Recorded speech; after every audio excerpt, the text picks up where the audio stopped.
Hi, artists of the world. I'm Natalia from Art Marketing, and on this channel, I share practical ways to grow your art business, sell your work, and build a creative life that actually feels sustainable. So feel free to subscribe if you want more of that. I want to start today with an idea that can sound a bit intimidating when you first hear it, and depending on where you are in your journey, it might even make you question your own work a little bit. If you've ever talked to artists, museum curators, gallery owners, people from the high-end art market, you might have heard this statement: the art is only worth something when it does have the three N's. And the three N's usually stand for novelty, narrative, and nuance. Novelty means something original, something new, something that feels unique. Narrative means something that there's some kind of story, message, or idea behind the work. And nuance meaning a certain level of depth, subtlety, complexity, whether that's technical or conceptual. Now, when you hear this, especially if you're still developing your style and figuring things out, it can feel like a lot, okay? It feels like a lot of pressure. So like, if I don't have these three, I'm worthless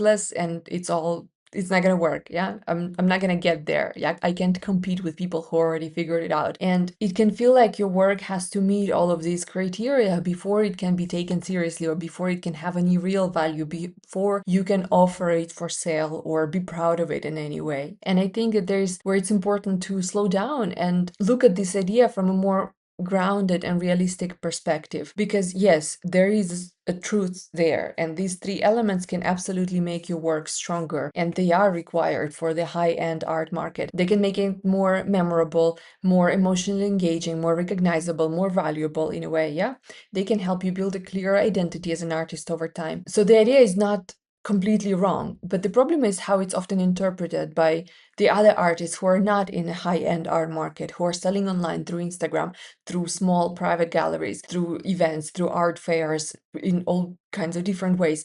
If all of these artists follow the rule that says unless your work already has all of these figured out, it doesn't count. And it's simply not true, because your art does not become valuable only at the point where it feels fully developed, deeply meaningful, completely original, and so on and so on. If that were the case, most artists would never be allowed to begin. Most artists would not even try to experiment. And more importantly, that's not how people actually experience and buy art in real life. Because when people connect with a piece of art, they're not always analyzing it in terms of novelty, nuance, and narrative. Not every buyer needs all that. They're responding to something much more immediate. They respond to how it looks, to how it feels, what it means. They respond to the atmosphere it creates. People buy beauty. They buy what resonates with them, and they buy something that feels calming or visually pleasing or simply enjoyable to look at. People buy comfort. They buy something that makes their space feel more like their own, something that softens the room, adds certain warmth to it, something that makes them feel validated in a way. People buy a mood, yeah, certain kinds of energy, certain kind of lifestyle, something that shifts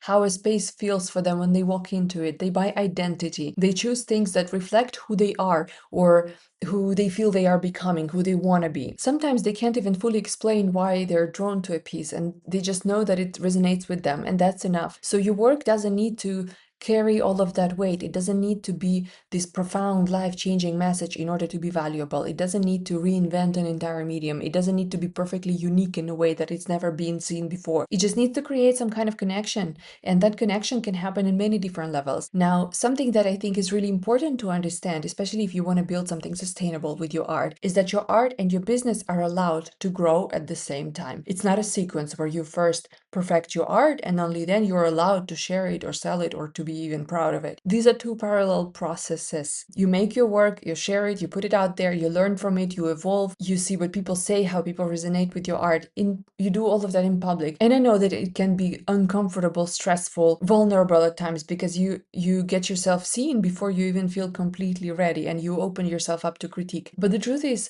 that feeling of being completely ready doesn't really arrive one day in a clear final way. Even established artists, if you talk to them, they have imposter syndromes all the time. So there's always another level, another idea, another direction you could explore. The artistic growth never really stops. So if you wait for that moment, you might end up holding yourself back for much longer than you need to. And also, something that I've observed over the years is that clarity doesn't come from thinking about your work in isolation. It's a very lonely journey. You can spiral all you want in your head. The clarity comes from doing and sharing with people. Art needs to be seen, art needs to communicate with people, and art needs to evolve also based on people response. It comes from making more pieces, from sharing them, from seeing how people respond, from reflecting what feels right and what doesn't. It's very hard to do this. It's very hard to become an artist that creates something unique and meaningful without interacting with the audience, okay? This is how your voice develops. This is how that nuance and narrative starts to emerge more naturally.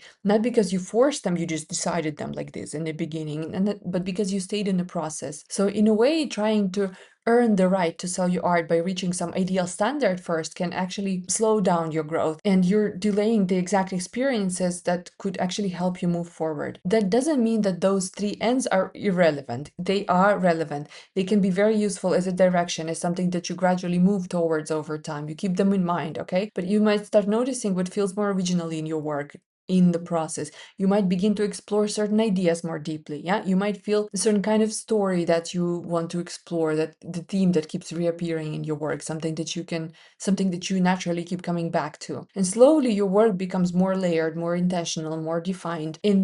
That happens through practice, through consistency, through allowing yourself to be in the process, to be vulnerable, to be the explorer rather than waiting for a result. It's not an exam you're studying for. So if you've been holding back because you feel like maybe your work is not enough yet, whether that's not deep enough, not original enough, not something enough, yeah, I really want you to question that, because your art is already allowed to exist. It's already allowed to be shared. It already has the value. It's ready to be sold already today. I haven't even seen your art, and I can tell you for sure that you can offer it for sale. You're not tricking anyone by offering your work. You're not pretending to be someone you're not. You made the art, it can be out there and it can resonate with people. You're an artist creating from your own perspective at your current stage, and that has value. So if you want more support with this, both in terms of mindset or the more practical side of building a business around your art, whatever stage you are right now, this is exactly what we do inside the ArtClub. It's the marketing membership for artists. It's one of a kind community where artists get together and learn and implement and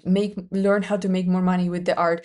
It's a space where you can get guidance on your content, your positioning, your sales in a way that actually fits you without pressure, without overcomplicating things. We also share a lot of marketing materials, content ideas, monthly prompts, so you're not just sitting there trying to figure out everything on your own. You get resources and support and guidance. So you want to try it for free for a month, you can do that with the code ONEFREE. I'm putting the link and the code in the description to this video so you can go and check it out. But for now, I want to leave you with this. The art does not need to be anything specific to be valuable. It doesn't need to prove anything before you begin. You don't need anyone's permission. You can just do what you want, share it with people, offer your art for sale, and grow from there. You can start exactly where you are and let your work grow as you grow. If this was helpful, feel free to subscribe to my channel, and I will see you in the next video.